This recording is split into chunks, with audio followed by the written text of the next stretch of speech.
Oui, merci, monsieur le maire. Je trouve cette délibération très importante en réalité,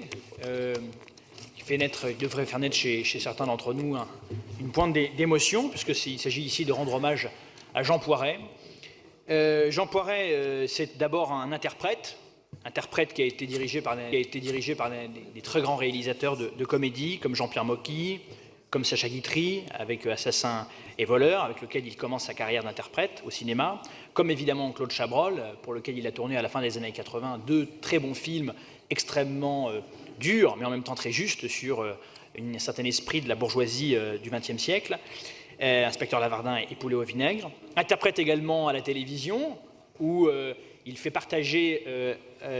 sur les écrans sa passion du théâtre, avec la fameuse émission Au théâtre ce soir, à laquelle il va participer à plusieurs reprises. Interprète donc, comme je le disais, au théâtre, sur les planches, Le Canard à l'orange, qu'il écrit lui-même, Trois partout de Ray Connick, qui est un très grand auteur de pièces comiques que beaucoup de gens connaissent, en tout cas pour ceux qui vont souvent au théâtre. Et évidemment, il aime tellement le théâtre qu'il va être lui-même écrivain, auteur lui-même, avec Le Canard à l'orange, avec Joyeuse Pâques, que beaucoup de gens ont vu, et puis évidemment avec La Cage aux folles, qui sera jouée au Théâtre du Palais Royal 2647 fois. Je crois que c'était Michel Serrault qui disait que selon la représentation, la pièce pouvait durer de 1h05 à 2h, elle pouvait doubler, tellement il y avait d'improvisation, parce qu'en fait, évidemment, ce duo absolument historique, ce duo incroyable entre Michel Serrault et Jean Poiret pouvait donner lieu à des sketchs et à des situations particulièrement comiques, et qui ont fait le succès, un succès tel qu'il est devenu ensuite un adaptateur et un très bon scénariste ensuite de films, avec donc La Cage aux folles, mais également avec La Gueule de l'autre, qu'on a eu tendance un peu à oublier, et qui est pourtant un très bon film, très satirique sur la politique, et qui est finalement assez désabusé sur la politique, et qui se moque pas mal de la classe politique française, avec évidemment une adaptation également au cinéma que chacun connaît, Joyeuse Pâques, avec Jean-Paul Belmondo, Marie Laforêt et Sophie Marceau.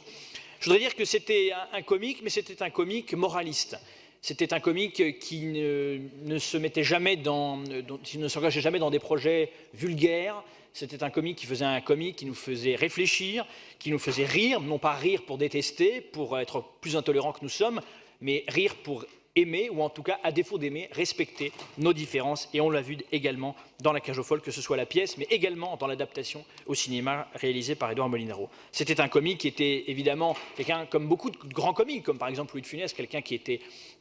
extrêmement drôle dans ses représentations, et pourtant dans sa vie privée, qui était beaucoup plus grave, et voire même, que certains l'ont dit, parfois même un peu misanthrope, et en tout cas assez désabusé sur l'évolution des choses. C'était, je crois, aussi un comique, comme beaucoup, comme évidemment son grand partenaire historique Michel Serrault, quelqu'un qui était assez loufoque, qui ne se prenait pas au sérieux. Et je crois que quand on voit aujourd'hui comment évolue un certain nombre de comiques qui parfois se disent comiques, se disent comédiens, mais en réalité se prennent beaucoup trop au sérieux, je pense qu'il est important de rappeler la figure de Jean Poiret. C'était ensuite, et puisque j'évoque sa dimension personnelle, c'était aussi un homme profondément humain, profondément bon. C'était un ami extrêmement apprécié de son entourage, à commencer évidemment par Michel Serrault. C'était aussi quelqu'un qui, je crois, souffrait comme beaucoup de comiques, et c'est encore le cas aujourd'hui de beaucoup de comédiens, de gens qui font rire. C'est quelqu'un qui souffrait évidemment de cette réputation d'être à l'origine de beaucoup de choses populaires, d'avoir rencontré le succès, et donc c'est la raison pour laquelle il s'était engagé à la fin de sa vie, peut-être malgré lui, peut-être de manière inconsciente, dans des projets plus sérieux, dans lesquels il jouait des rôles assez graves, et notamment je pense à une de ses interprétations pour laquelle je crois d'ailleurs il avait été nommé pour le César de meilleur second rôle,